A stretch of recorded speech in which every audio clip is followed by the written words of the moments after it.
It was not me who stopped it. I was actually doing things that I actually understand. I understand everything. Why would you actually stop this? This is a really ridiculous argument. I do not really need to repeat any of this message. I never watched it in between more than once. This is really, again, abusive charges. I have never actually watched anything more than once. I only watched this. Don't fucking try to actually lie to me. I'm going to take a picture to demonstrate that. I wasted no second in between. Once the actual camera was turned off, I immediately pressed this button again to record it because this camera is really crazy. So it actually, put me through this type of ridiculous harassment. I never actually, stopped it. It was not my idea because I understand everything. David Perdue is simply rubbing nose. He's been just actually mocking people by evading proper questions. He just simply does it. He claimed that he was exonerated from the federal investigation when he's subpoenaed portfolio of investment was already looked into by the federal investigators, and there was no single evidence that clarified his innocence according to John Ossoff. Because John Ossoff said that he knew that David Perdue was behind the scenes ordering this immediate mass buy-off and sell-off. He was really at the whim to control what would happen concerning his business portfolio. He was the one who's been investing his money into certain lucrative sectors as if like plundering the minefield. He claims that there was no single documented evidence that might actually testify his guilt. However, there are clear indications attesting to his deep involvement with his deliberate investigation. I don't really need to think about any of them. To me, I really understand everything. I hadn't missed nothing. Then don't you fucking try to say that I would never understand. There is no gap. This is really not true. You know what? I will actually prove my innocence by taking picture of this recorded time. That means once there was immediate cutoff, I understand the first portion. I never wanted to stop the video recording, but it was actually taken place by unforeseeable accident. It was not mine. Somebody actually cut off this video recording to put me under suspicion of having watched this more than once, but I have never watched it. Because to me, it's very easy. Let me actually mention all the things. So right now, majority of Georgians truly leave with their credit card maxed out.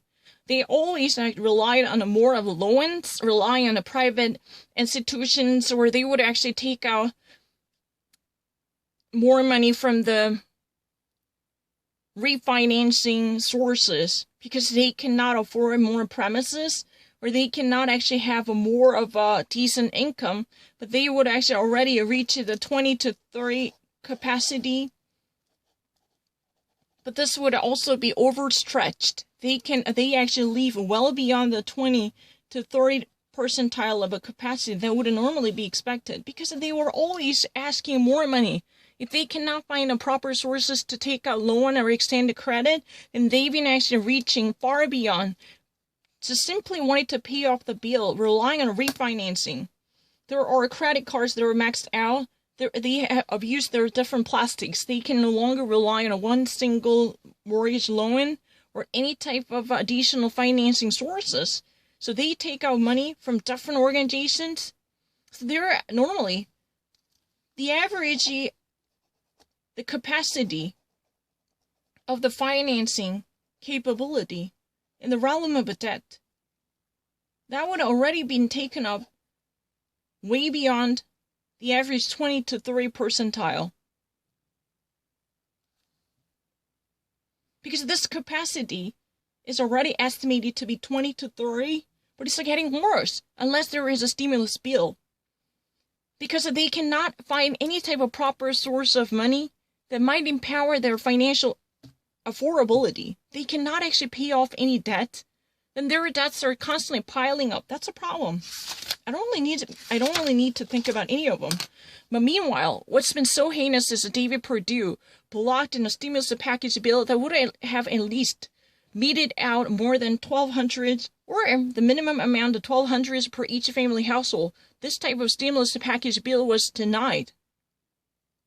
David Perdue blocked people from receiving any type of minimum stimulus money or PPE or any type of a payment that might actually boost the economy. That's really the problem. He was actually, he was really busy hoarding up lucrative stocks, and eventually, some of relevant portfolio of his formal transaction were indeed subpoenaed. His portfolios were being viewed by people in the low authority. That's really the case. I don't really actually miss a single thing. It's very obvious that there was a certain person who actually cut it off, although I understood everything. I never had any difficulty. To me, it's really easy. David Perdue is basically rubbing the nose of people. I'm actually very strong with the economic, and it's just actually misclicking. I understand everything. Let me actually, revisit what I just heard. I don't really need to do this, but I'm so angry right now because I never wanted to cut it off, but somebody actually stopped this recording. That's what made me so frustrated. Why would you do that? I actually never, I can actually prove that because I can take a picture of this video recording. That would prove that when this recording was started, it would actually exonerate me. I never in between watched this video once more, watched this clip more than once, because there was no lapse between two different videos, which would actually prove my innocence. That I never actually, somehow clicked this again when the video was stopped to renew my understanding of this situation. No, there's no chance. I understand it at once. David Perdue's investment portfolio and the relevant documents were subpoenaed by law authorities, and there was no clear indication that he was seriously flawed and corrupted. That was his argument. However, John Ossoff claims that there was something fishy going on because there had been immediate order given from his authority to sell off and buy off more of the stocks simply based upon the classified information, and there was a similar sense of moral misconduct, because this could eventually be a federal crime, since he would be responsible for abusing his seat and privilege to enrich his personal wealth, and that's a serious malfeasance, because it's morally heinous for him to trade off stocks when he was informed of the secretive information for the national security because of his Senate seat. There had been a subpoenaed document. However, following from a more detailed information, there was a clear evidence that clearly indicated that the transactions occurred in the portfolio of his, whether buying off and selling off stocks, were likely to be at the disposal of his. He was fully engaged with this type of transaction, and he's determined the will was part of this broader economic decisions concerning his portfolio. For that reason, he would never evade the charges that he abused his power to accumulate his wealth. This is really part of the evidence. That's really the reason why he would never really want to be part of this debate, because he never submitted any type of documented, concrete evidence that truly proves his innocence. No shred of information that might be approved by the authoritative organization would be given out to clarify his exoneration. He said his acquittal can be easily proven, so there was no immediate prosecution because seemingly, namely, the actual ongoing investigation was dropped without actually having him charged with any type of accusation further. That's true. However, if there would be a more further investigation, that would leave nothing to imagination and leave no stone unturned. There would be a more comprehensive inquiry into his moral depravity and a moral wickedness, then we would all know that. Even though he claims that he was exonerated by the SEC's Securities Exchange Commission and the FTC, Federal Trade Commission, and FBI, because this is a federal crime, that he had never been involved with any type of improper behavior, extending his power to trade off stocks at higher prices. There was no indication he claims that. But if he ever would have faced much comprehensive investigation, then he would definitely need to submit more of a documented information. And there is so far no shred of evidence, not a single paper that might clarify his acquittal in the legal system. He's just simply evasive.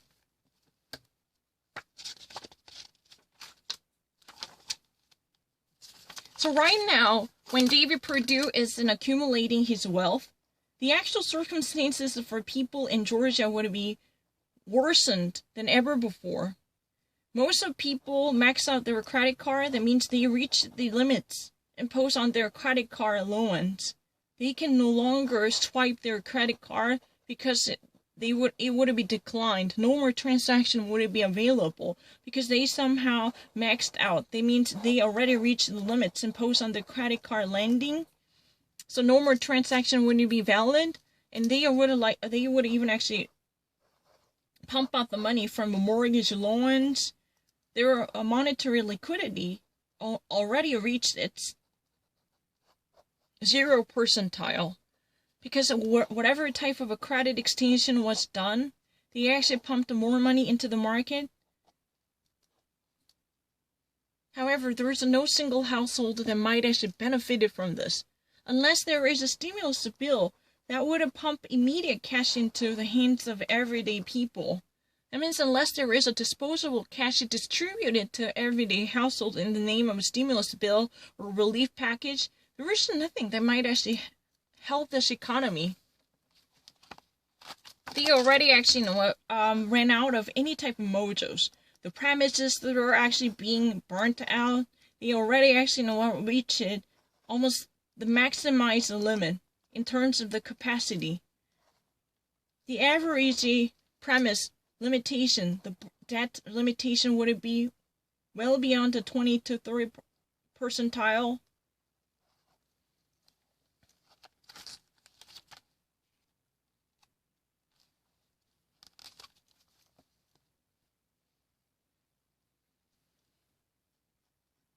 And most of people can no longer be considered for food stamps. I mean, every possible source of income would be burnt. This is really the message, the gist of the message. In between, David Perdue denied the stimulus package that could have handed out $600 per each family household. And this type of a rejection for the stimulus package truly reflects his moral depravity. It is not really misconduct or malfeasance as a high-ranking officer in our government. No, because he could not actually, give out more money. It's a real cartoonish character because this is so surreal. He's been actually so evil. While he's making money by actually hoarding up the lucrative stock shares from the global pharmaceutical company or medical equipment suppliers, while actually selling off any type of plummeting shares ahead of time, relying on very, very privy and privileged information only allowed to selected people in our government. But that was supposed to be the better serving the constituents. This type of moral wickedness should eventually be persecuted. Even though he claims that he was released from SEC, the Securities Exchange Commission, truly overviewed his portfolio by subpoenaing many of the classified documents close to him. Yeah, but indeed there was no attestation of the wrongdoing. He claims that. That's really the reason why his inquiry was dropped without bearing any consequences. However, he so far submitted no single document to the paper, not a single shred. That might clarify his obfuscated tactics. If there is a serious inquiry taken over by the feds to look deeper into his insider information and the malfeasance, and his morally dubious conduct, then there could be more, because there was a deep involvement that was alleged by many of the sources close to him. He was clearly aware of this current situation, and his approval was critical, leading to this finalization of the transactions under suspicion.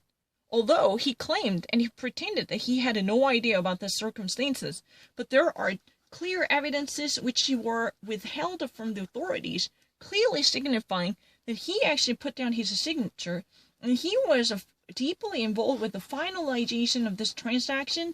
That means he was the author who truly approved this immediate transaction, and that eventually secured the multiplication of his wealth and accumulation of his assets.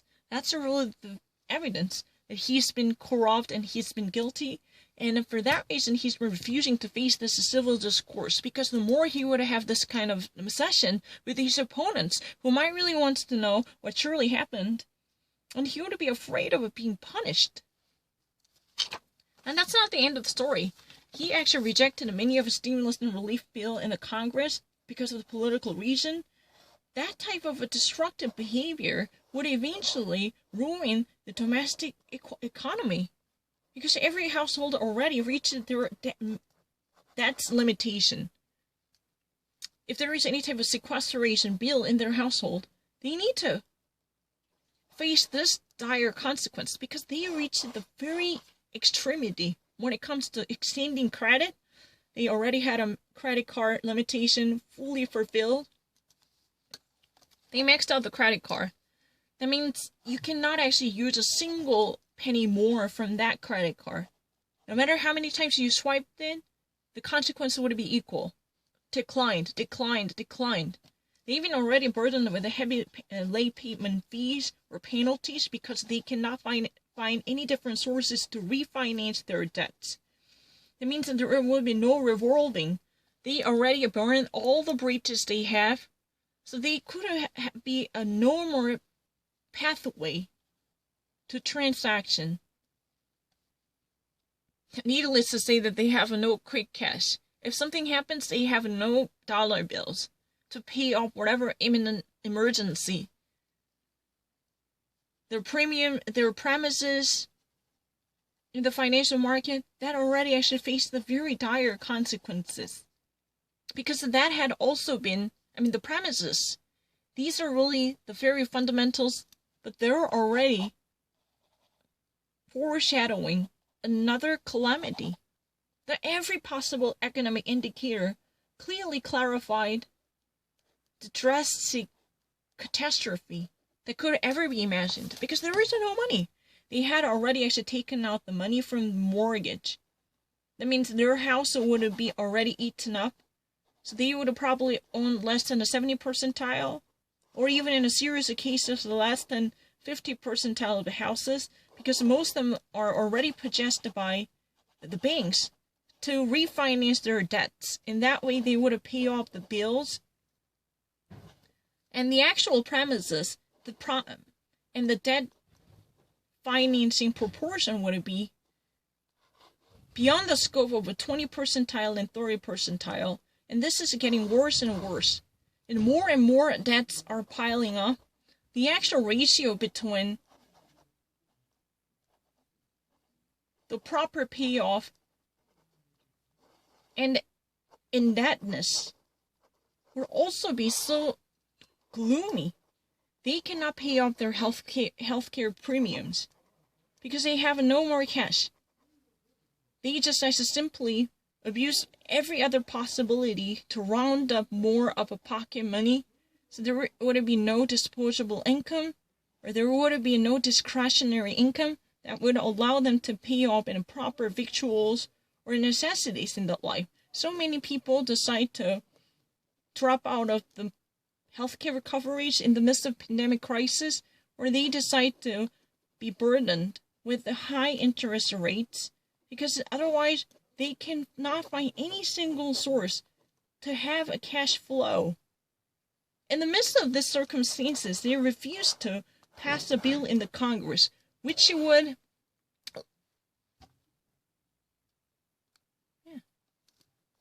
open up a cash flow. There would be no influx of a cash unless this immediate stimulus bill that would performing CPR. This would be the only way to resuscitate the dying down economy. The premises, they're all-time gloomy than ever before because more and more people want to be burdened without having any proper earnings and profits. I mean, this is what it is about. I never repeat any of them.